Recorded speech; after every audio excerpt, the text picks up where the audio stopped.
shock. A tourist? You could say that.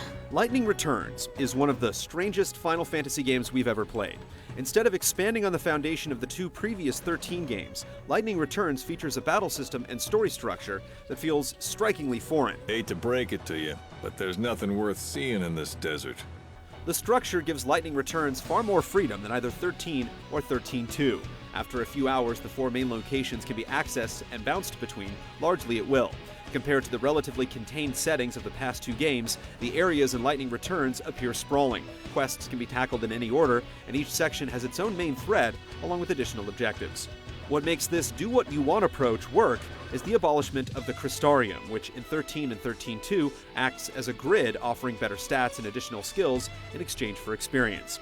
Here, strength is determined by schemata, which is a fancy way of saying customizable classes. Each schemata has its basic strengths. The Velvet Bouncer offers better strength, and the Mist Wizard is more tuned to magic. Schemata also have innate skills. The White Mage, for example, can never switch out the Dispel ability. Beyond what's locked, the players can mix and match as needed. Sticking Thunder on the brutish Velvet Bouncer may not make much sense initially, but it could come through in a pinch when just a bit more magic is necessary. Lightning can swap the three equipped schemata instantaneously during battle. Swapping lets you exploit a particular deficiency, such as an elemental weakness, as well as manage the ATB gauge. Every ability consumes a part of the gauge, and once it's empty, the gauge must recharge a bit before taking further action. Effective switching allows Lightning to attack more often and at a faster rate.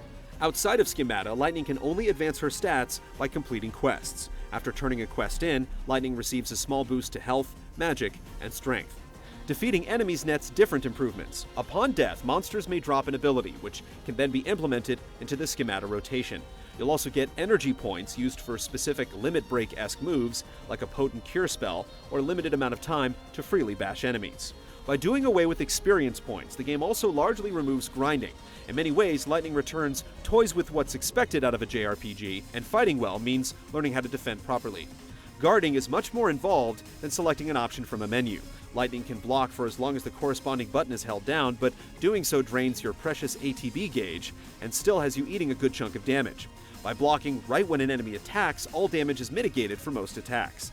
Encounters that initially seemed impossible turn trivial after learning when and how to guard.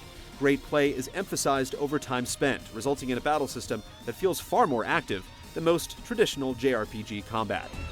Better get ready for the next fight. Having only played through roughly half the game, much of Lightning Returns is still a mystery, especially the finer details of the story. Needless to say, if you haven't been following 13 and 13-2, you might want to brush up on your Nova Crystallis mythology before partaking in Lightning's triumphant return. Thanks for the warning. Otherwise, you might mix up Falsey with Lussy, and everything will go horribly wrong. Bunch of nonsense if you ask me.